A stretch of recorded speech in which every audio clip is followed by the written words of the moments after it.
No, I'm pretty much just reading this off of a website. Um, this is from the Cult Education Institute, and the writing I'm going to read is from someone named Rick Allen Ross, who has a book or DVD called Cults Inside Out. Now, with any book or video or any material, you should always factor in that no matter who they are, what they're saying may not be true, or it might be wrong. Doesn't matter if it's a book that's considered holy or if it's material that's considered holy or not. So I'm going to read, well, the purpose in me saying that is because this is from some organization called the Cult Education Institute, and this guy has written a book called Cults Inside and Out, or Cults Inside Out. That's not why I'm reading what this person is saying as far as like this person, I believe this person is an authority or whatever. I don't know this person. But I will say this, I have read what they have written, and to me it sounds true. It agrees with my understanding. That's why I'm reading it. That's why I feel like I should read this, is because it agrees with my understanding.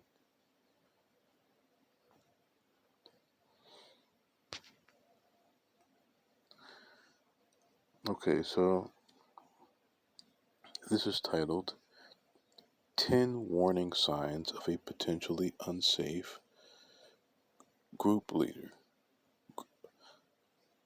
Let me read that again. 10 warning signs of a potentially unsafe group slash leader, or group or leader. Number 1, absolute authoritarian that's absolute authoritarianism without meaningful accountability. I agree with that. No tolerance for questions or critical inquiry. I agree with that. No meaningful financial disclosure regarding budget, expenses, such as an independently audited financial statement. I agree with that. From this point on, I'm just going to read it. I'm going to tell you what I agree with and what I don't agree with at the end. 4. Unreasonable fear about the outside world, such as impending catastrophe, evil conspiracies, and persecutions. Number 5. There is no legitimate reason to leave. Former followers are always wrong in leaving, negative, or even evil. Number 6. Former members often relate the same stories of abuse and reflect a similar pattern of grievances. There are records. Well, number 7. There are records, books, news articles, or television programs that document the abuses of the group slash leader. Number 8. Followers feel they can never be good enough. Number 9. The group leader is always right. Number 10. The group leader is the exclusive means of knowing truth or receiving validation. No other process of discovery is really acceptable or credible.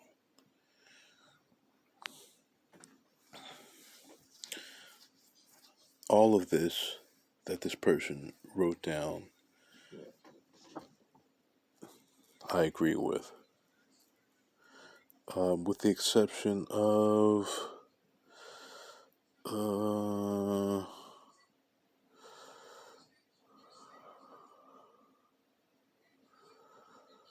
where is it at?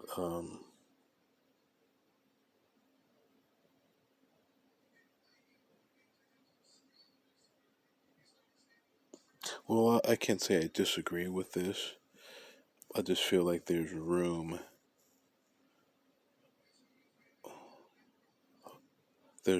for misinterpretation. And that's number 4. Unreasonable fear about the outside world, such as impending catastrophe, evil conspiracies, and persecutions. Um, yeah, it's not that I really disagree with it. I just feel like um, there are many evil things happening all over the world, and to some people who are not sensitive enough to these things, or they're not exposed to these things, or they don't have knowledge of these things, it can be easy to label somebody unreasonable. There was a person that I believed was unreasonable for years. There are actually quite a few people I believed were unreasonable or had unreasonable fears until I went through what they went through. Then I didn't find their behavior as so unreasonable, or I didn't find their thoughts as so unreasonable. So let's go real quick and just read what he says about uh hold on. 10 signs of a safe group leader.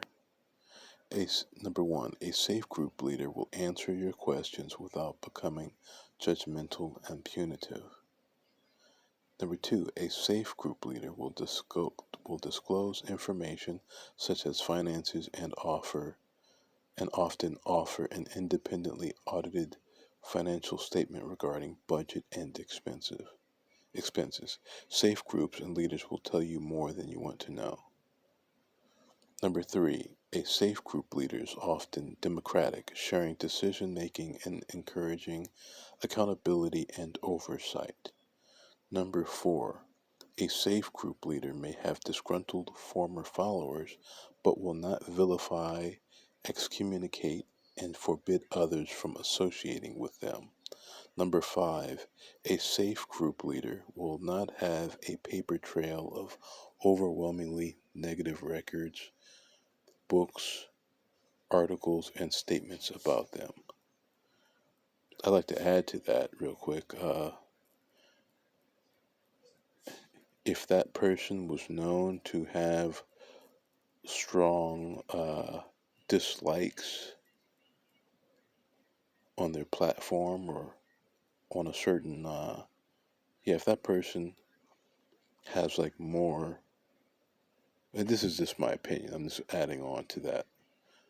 I believe also what can be added on to that is if that person consistently has a high ratio of dislikes or well, dislikes in comparison to likes, that's a potential sign, in my opinion. Number 6, a safe group leader will encourage family communication, community interaction, and existing friendships and not feel threatened. Number 7, a safe group leader will recognize reasonable boundaries and limitations when dealing with others. Number 8, a safe group leader will encourage critical thinking, individual autonomy, and feelings of self esteem. Number 9, a safe group or leader will admit failings and mistakes and accept constructive criticism and advice. Number 10, a safe group or leader will not be the only source of knowledge and learning, excluding everyone else, but value dialogue and the free exchange of ideas. I agree with most of this. If I have any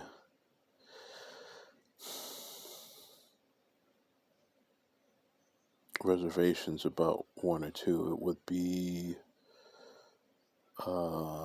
number 6.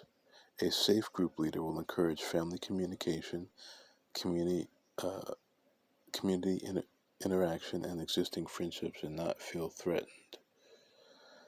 Um, that's. I believe that can be true, but that can also be uh, untrue. Um, Depends on your community. What type of community are we talking about here? What type of family are we talking about here? What type of existing friendships are we talking about? You get what I mean? Just, I mean, if there are negative families, if your family, friends, or community is contributing overall negative energy or overall unproductive, well, they're overall not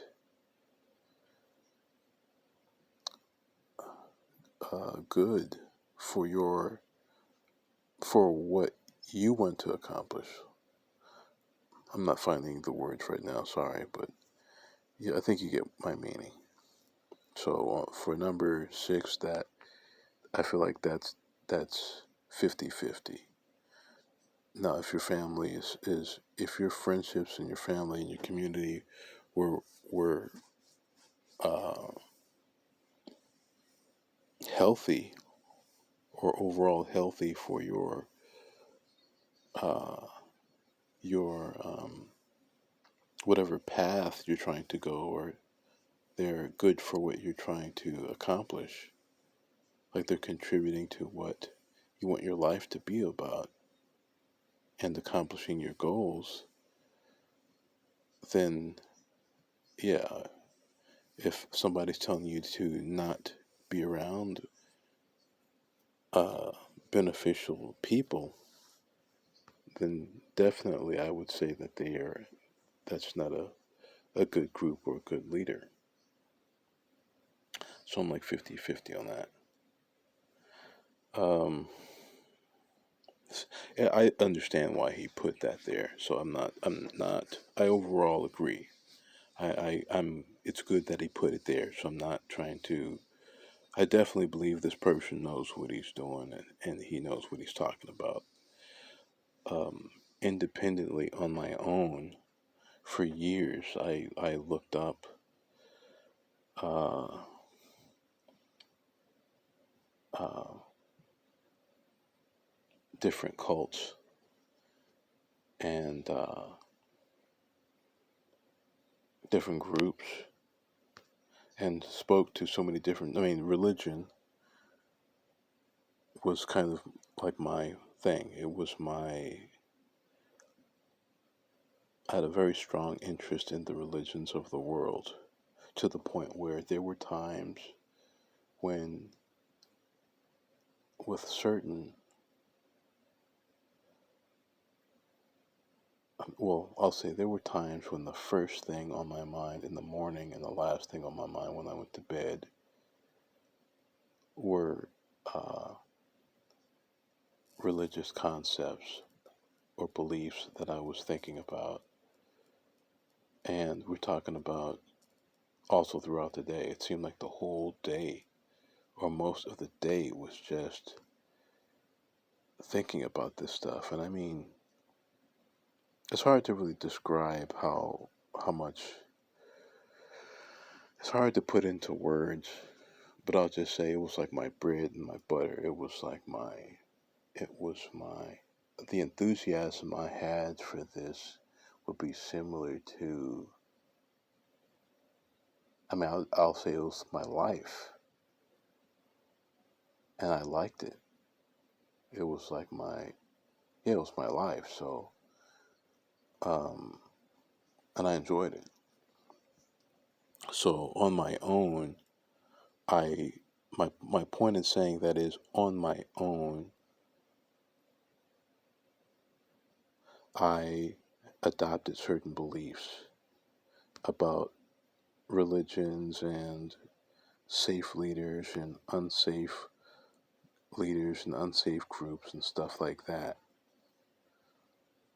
And I'm saying that everything that this man wrote, I, for the most part, agree with it on my own. So let's go back to the 10 warning signs. The main, let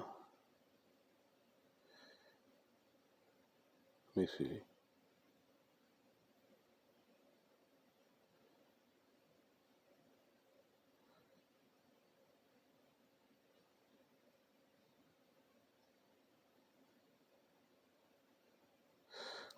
Okay, I guess there's some more. I didn't, oh, okay. You know what, do I want to read this? Because I don't want to take up too much time, but,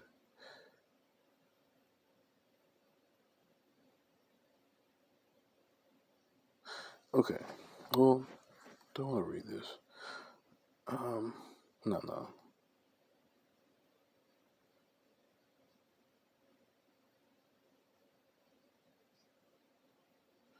You know what? No. Let's just focus. I don't want to make it overly complicated. Let's just focus on the 10 warning signs of a potentially unsafe group leader. We won't even focus on the 10. We can just focus on 2 for now. Number 1 and number 2 are extremely significant. And again, I don't want to make this too complicated. Let's just focus on those 2 and how significant those 2 are. Number 1, absolute authoritarianism without meaningful accountability. Well, this person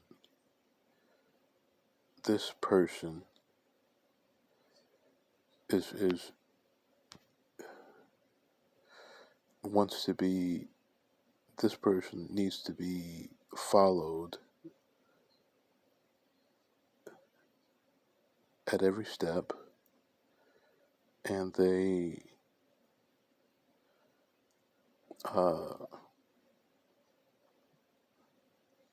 don't feel like they need to explain why, or they don't feel like. Well, actually, 1 and 2, I guess, are connected.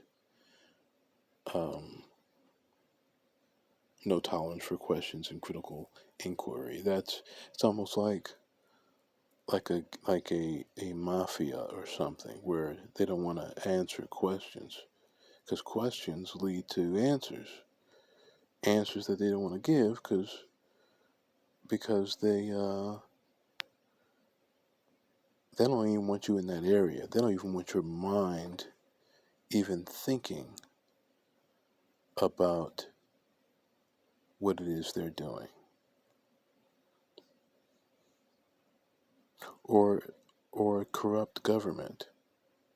No tolerance for questions or okay, I don't want to go too far off on this, but I said in one of my videos something that I'll say again. The same critical thinking that you use when you go out into the world in order to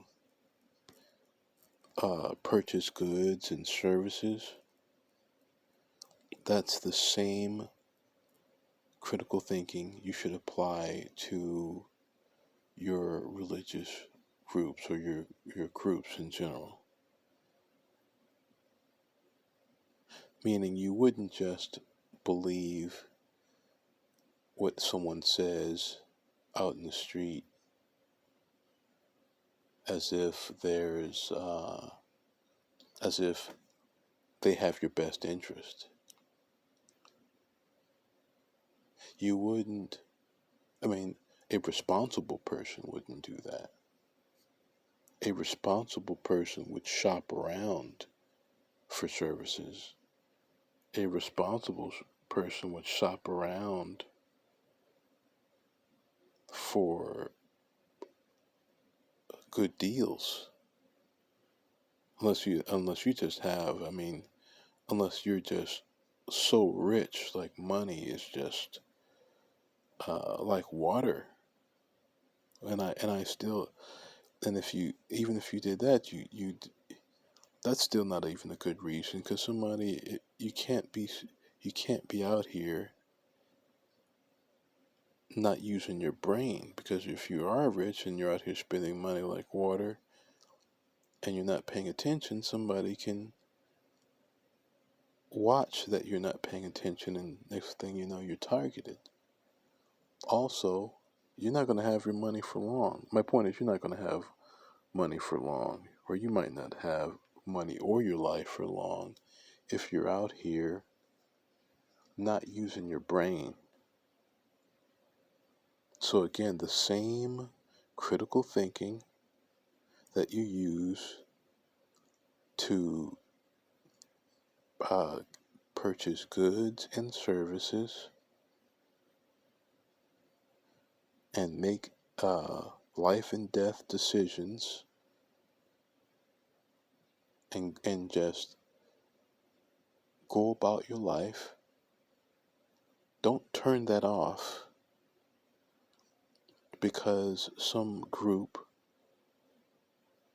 said that we are the only way, or leaders saying, I am God, I am the only way. Don't turn your critical thinking off. Let's give them the benefit of the doubt and say that maybe they are God. Or let's say maybe that person might be God or a God, or that group might be the only way.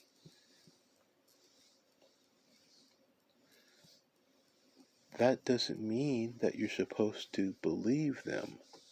That doesn't mean that you're supposed to turn off your critical thinking.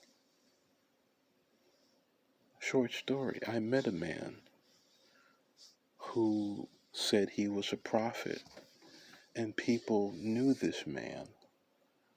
Well, people said that this man was a prophet. But what made me feel overall like this man was a prophet, or could have been a prophet, was because of the time I spent around this man. Um, he was patient.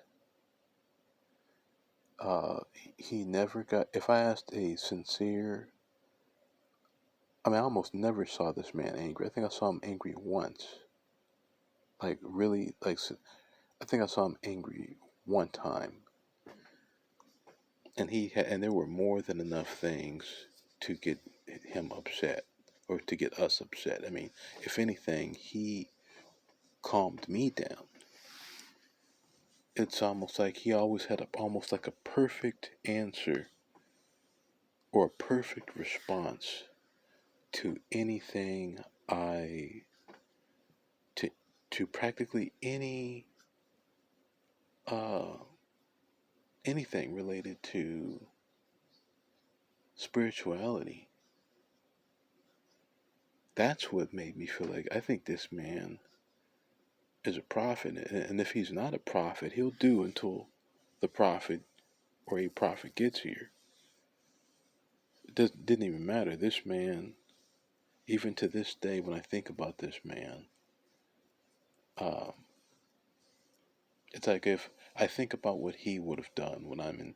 There have been situations where I've been in where I just thought about what he would have done or what he would have said. My point in bringing up that story is because I didn't believe, I didn't just accept that he was a prophet. because he said or because other people said. I accepted that he may have been a prophet, or he was most likely a prophet, because it's like everything he did seemed purposeful and spiritually beneficial, not just for himself, but everything around him, everyone around him. That's what made me uh, feel like maybe he was a prophet. And I still don't uh, agree with everything he said or did. But anyway, so should I talk more? Uh,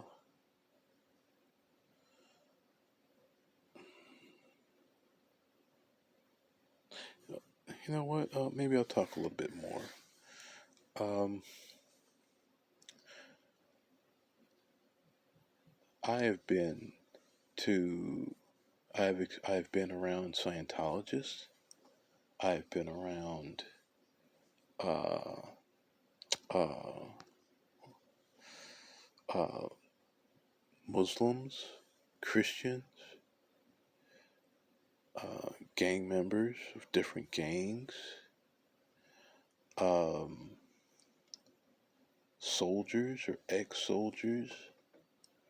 I've been around so many different types of people, so many different types of religions. I can't even recall them all right now. For some reason, my thoughts are, I know my vocabulary and my thoughts are not as, they're not as clear as I'd like them to be. But my point is, um,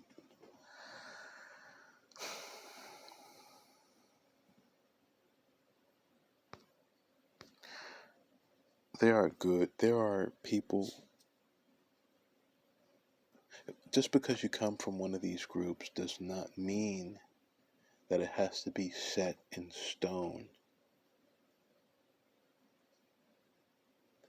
Some of these groups consider themselves good, and they are unable to see. Okay, yeah, I've spoken enough. That I'm going into another topic for another video. So we've said enough on the topic of I've said enough on the topic of, well, I've read enough and said enough on the topic of cults. So again, this is coming from, just to give this man his credit, this is coming from, his name is Rick Allen Ross from the Cult Education Institute. If you want to look into um, look into that, look into his material. All right, take care.